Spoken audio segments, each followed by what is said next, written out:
Best practices for successful Instagram ads. Now that you know about the different types of Instagram ads and how to set them up, we want to provide you with the 7 best practices that will help you to obtain the highest possible return on investment, or ROI. Add personality into your ads. What are you planning for your next ad? A video that appeals to people's emotions? An intriguing image that builds curiosity? It is very important that all of your ads have the human touch. If this is lacking in your ad, then you will not get the engagement that you are looking for. Instagram users always want to be entertained. They like humor and posts that have an amazing factor. What they don't want to see is some boring ad that just talks about a product. You always need to appeal to the user's emotions in your ads.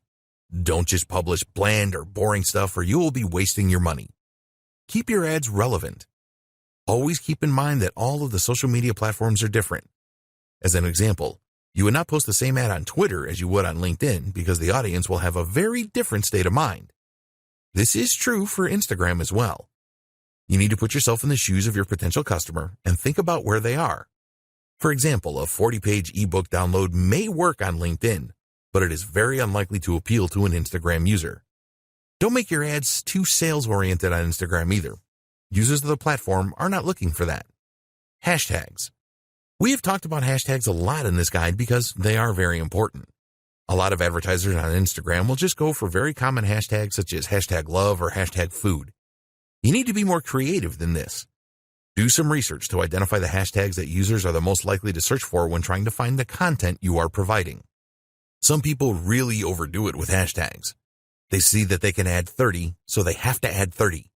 If you do this, then users will probably think that your ad looks really desperate, which is not a good thing. So, what is the ideal number of hashtags for an ad or a post? Well, a study of 65,000 posts found that 9 hashtags was the ideal number to generate the highest level of engagement. Also revealed in this study was that longer hashtags are often better performers than shorter ones. Contests.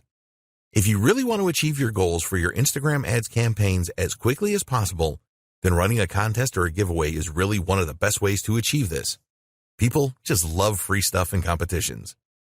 When you run a contest associated with your brand, you will excite your audience. A successful contest or giveaway will help you to grow your follower base, and you can really generate a buzz on the platform if you do this right. Be prepared to give away prizes of value. You can use your own products, which is the best way to go, or something else that you can use to brand your business. There are companies that sell branded giveaways such as USB sticks, and you can get a good deal on these if you buy in bulk. Post at the right times. You want to give your ads every chance of being seen by the most people in your target audience, and making your posts at the right time is the best way to achieve this. If you sign up to lifetime budgeting, you can use Instagram's ad schedule feature where you can specify on which days and at what times you want your ads to run. Do you know when your audience are around on Instagram? If you don't, then you need to find this out. You can experiment with different days and time and work out optimum times with trial and error. Think about your niche here. If you run an online store, what days and times do shoppers typically browse and make purchases? Look at your own website stats to see when you have traffic spikes, and use these as the basis for your posting schedule. Test with a couple of campaigns. Unless you are a seasoned Instagram advertiser and know your audience on the platform inside and out, it is best to set up a couple of ad campaigns so that you can learn more about your audience. You want to find out the following. What kind of images will they respond to? What call to action buttons get the best response? What kind of messages are most likely to be shared, liked, or commented on? You can run campaigns on a small scale to find the answers to these questions. Don't measure these campaigns in terms of sales. This is a test of your audience so that you can plan a full-scale campaign that you are confident will deliver great results. Split testing. One of the great things about Instagram is that you have the opportunity to test a number of different visuals to see how well they connect with your audience. The best way to determine which works the best is to set up some split testing. For example, you could create a photo ad, create a video ad, or include around 4 images in a carousel ad. You could also incorporate user-generated content and see which variant provides the best results.